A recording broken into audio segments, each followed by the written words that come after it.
In Pride and Prejudice, Jane Austen uses the theme of pride to highlight its tendency to mislead others, which ultimately leads to prejudice among the characters.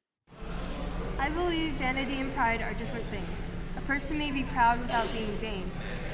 Pride relates more to our opinion of ourselves, vanity to what we would have others think of us. In Volume 1 of Pride and Prejudice, Mary Bennet states the ways in which pride and vanity are different. While pride connotates having a proud opinion of oneself, vanity seems to border along the lines of arrogance and showing off to others excessively. This quote regarding vanity and pride is a way for Austen to indirectly state the differences between certain characters. Elizabeth is a character with great pride and feels proud of her discernment, but does not act on vanity. On the other hand, there are characters like Mrs. Bennet, who is mostly vain by taking too much concern in what other people think. Mrs. Bennet feels that it is worth being part of a wealthy family rather than paying attention to the feelings of her daughters. This is demonstrated in Volume 1 when Mrs. Bennet encourages Elizabeth to marry Mr. Collins, an old man who could help the Bennets stay out of financial trouble, but is unlikely to keep Elizabeth happy. Austen expresses the idea that Elizabeth does not necessarily care about societal norms, and only acts according to her self-satisfaction. However, we also see how Elizabeth's pride is hurt when Darcy says that she is not beautiful enough to tempt him when they first meet, setting the conflict between the two for the rest of Volume 1. Austen highlights Elizabeth's adamant mindset throughout Pride and Prejudice, as she feels the need to stick to her belief that marriage should be between two people who love each other. In this video, we will focus on how Austen uses pride in Volume 2.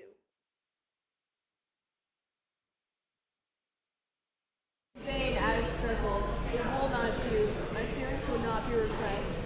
You must allow me to tell you how ardently I admire and love you.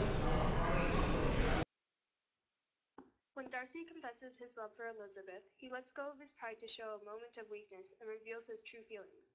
Previously, Darcy had too much pride to admit his feelings for Elizabeth, especially due to the fact that she was of a lower social standing than him. In response to Darcy's proposal, Elizabeth is shocked and rejects him. Austen uses the imagery of Darcy's complexion, described as pale with anger, to show how his pride has been hurt by Elizabeth's rejection. Elizabeth accuses Darcy of convincing Mr. Bingley out of marrying Jane due to her social status, for mistreating Wickham, and also for having prejudice against people he considers inferior to himself, a cause of his arrogant character.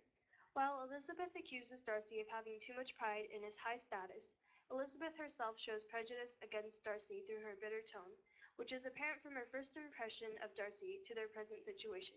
Through this proposal scene, Austen displays how Elizabeth and Darcy are both ultimately guilty of pride and prejudice.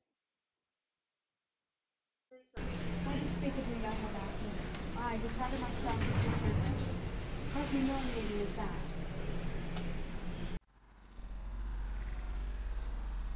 Austen uses a restrained tone to express that pride can also lead to negative opinions. After Elizabeth accuses Mr. Darcy of cheating Mr. Wickham out of his inheritance and breaking up Jane and Bingley's marriage, Mr. Darcy does not apologize. His pride had led him to believe that what he was doing was right, and that everyone would approve of his decision. But his pride, his abominable pride, his shameless avowal of what he had done with respect to Jane, his unpardonable assurance in acknowledging, though he could not justify it, and the unfeeling manner in which he had mentioned Mr. Wickham, his cruelty towards whom he had not attempted to deny, soon overcame the pity which the consideration of his attachment had for a moment excited.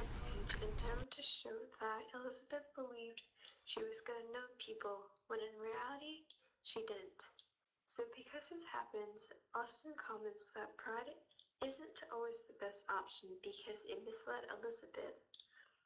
She thought and prided herself on the fact that she believed that Mr. Wickham had been a good person, but Mr. Darcy's letter had proved her wrong.